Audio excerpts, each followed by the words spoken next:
সিংহ রাশি বা লগ্নের 2026-এর এপ্রিল মাস খুব ভালো যাবে না কিন্তু। বেসিক্যালি এই বছরের সবথেকে টাফেস্ট রাশি বা লগ্ন হচ্ছে সিংহ।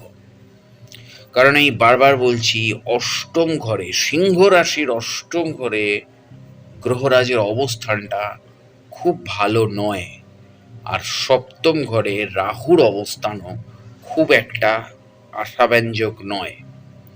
এবার সেইখান থেকে দাঁড়িয়ে এপ্রিল মাসটা একটা অদ্ভুত ডেঞ্জারাসলি মাস আপনাদের জন্য, যেটার বৈপরীত্য কিছু কিছু জায়গা আপনারা দেখতে পাচ্ছেন বা দেখতে পেতে চলেছেন। প্রথমত তো অষ্টম শনির ধাই আপনাদের চলছে। সেক্ষেত্রে আপনাদের যে অষ্টম ঘর, মানে শনি এই সিংহ লগ্ন অনুযায়ী অষ্টম ঘর হচ্ছে মীন রাশির ঘর। সেখানে অষ্টম শনির গোচর এবং সেখানে মঙ্গল অষ্টমে মঙ্গল, তাকেই আমরা কিন্তু মাঙ্গলিক বলে থাকি অনেক ক্ষেত্রে।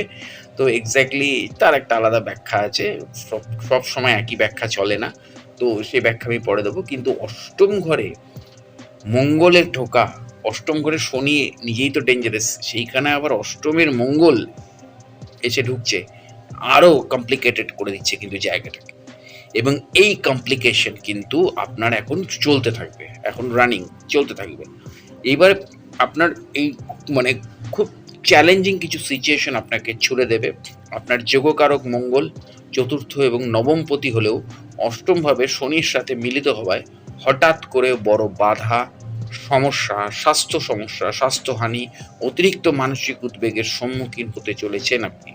এবং গুপ্ত শত্রুরা সক্রিয়ভাবে আপনাকে কিন্তু সমস্যায় ফেলার চেষ্টা করবে, যেটাকে ওয়ার্ক পলিটিক্সও বলে বা সোসাইটি পলিটিক্সও বলে, পারিবারিক পলিটিক্স বলে, যে কোনো পলিটিক্স। আপনার গুপ্ত শত্রু যারা, তারা কিন্তু আপনাকে বিপদে ফেলবেই।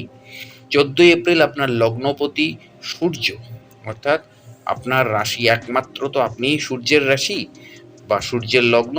তো এক্স্যাক্টলি সেই অনুযায়ী আপনার লগ্নপতি সে কিন্তু তুঙ্গ হবে।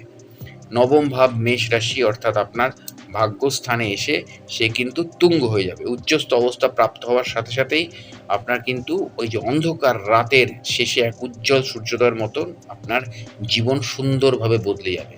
ভাগ্য দৃঢ়ভাবে আপনার পাশে এসে দাঁড়াবে। কিন্তু মনে রাখবেন, 14 এপ্রিলের আগে অবধি কিন্তু আপনার ভয়ঙ্কর সমস্যার একটা জায়গা দেখা যাচ্ছে এবং দুর্ঘটনার একটা জায়গা কিন্তু থাকছে সিংহ রাশি, সিংহ লগ্নের মানুষদের জন্য।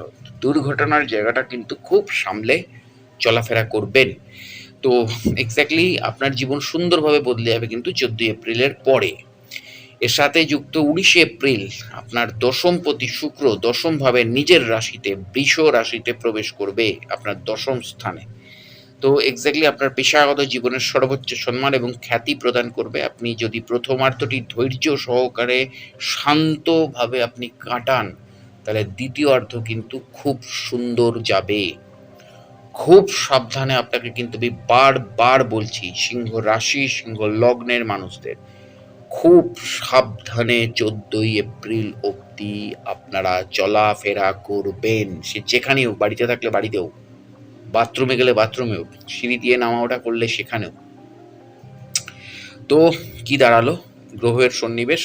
শনি, গ্রহরাজ শনি মহারাজ আপনাদের ষষ্ঠ এবং সপ্তমপতি, তিনি অষ্টমভাবে অর্থাৎ মিনের ঘরে বসে রয়েছে এবং সেখানে দাঁড়িয়ে অষ্টম ধাইয়া তো দিয়েই যাচ্ছে আপনাদের স্বাস্থ্য সমস্যা, জীবনসঙ্গীর সাথে আপনাদের বিবাদ, হঠাৎ আপনাদের মাথা গরম, কাজে বাধা। এবার আজ হচ্ছে কি, এর সাথে অ্যাডেড হচ্ছে মঙ্গল, আপনাদের চতুর্থ এবং নবমপতি, আপনাদের যোগ কারক গ্রহ, সে এসে ঢুকছে এবার অষ্টম ভাবে এবং সেখানে সে শনির সাথে, সূর্যর সাথে আপাতত মিলিত হচ্ছে। মানে একটা মানে কম্বিনেশনটা ভাবো, শনি সূর্য মঙ্গল, 20 যোগের সাথে শনি মঙ্গল। তো শনি মঙ্গল মানেই আমরা বলি যে মঙ্গল মানেই হচ্ছে প্রশাসন, পুলিশ প্রশাসন, আর শনি মানেই হচ্ছে কোর্ট, বিচার ব্যবস্থা।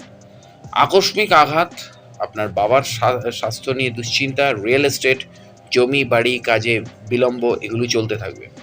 সূর্য আপনার লগ্ন অধিপতি, সে কিন্তু নবমভাবে উচ্চস্থ হবে এবং প্রবল ভাগ্যোদয়, নেতৃত্ব দেওয়ার ক্ষমতা, সেটা 14 এপ্রিলের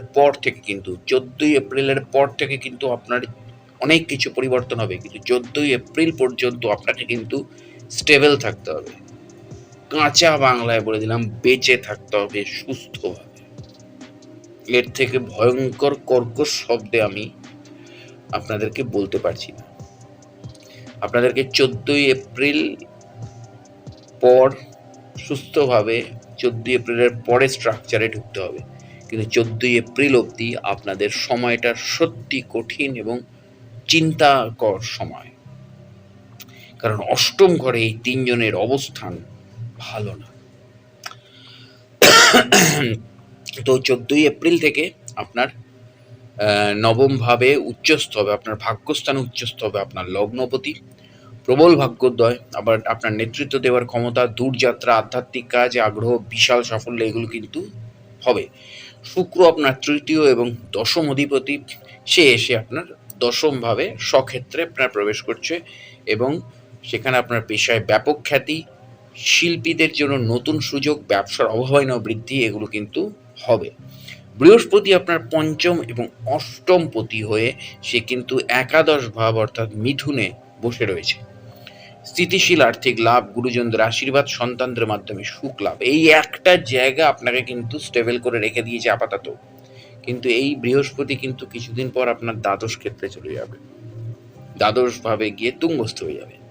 ফলে যতটা তাড়াতাড়ি সম্ভব এই সময় কিন্তু অর্থকে খরচা করবেন না, অর্থকে হাতে রাখুন, পরে কিন্তু প্রবলেম হয়ে যাবে। কারণ দ্বাদশে গিয়ে বৃহস্পতি কিন্তু তুঙ্গস্থ হয়ে খরচাপাতির দিকটা কিন্তু আপনার একটুখানি অন্যরকম দিকে নিয়ে যেতে পারে, সেই বিষয়টা নিয়ে পরে আলোচনা করব। অবশ্যই জুড়ে থাকুন আমার চ্যানেল এবং পেজের সাথে, খুব সাবধানে থাকবেন। দেখা হচ্ছে পরের ভিডিওতে। নমস্কার।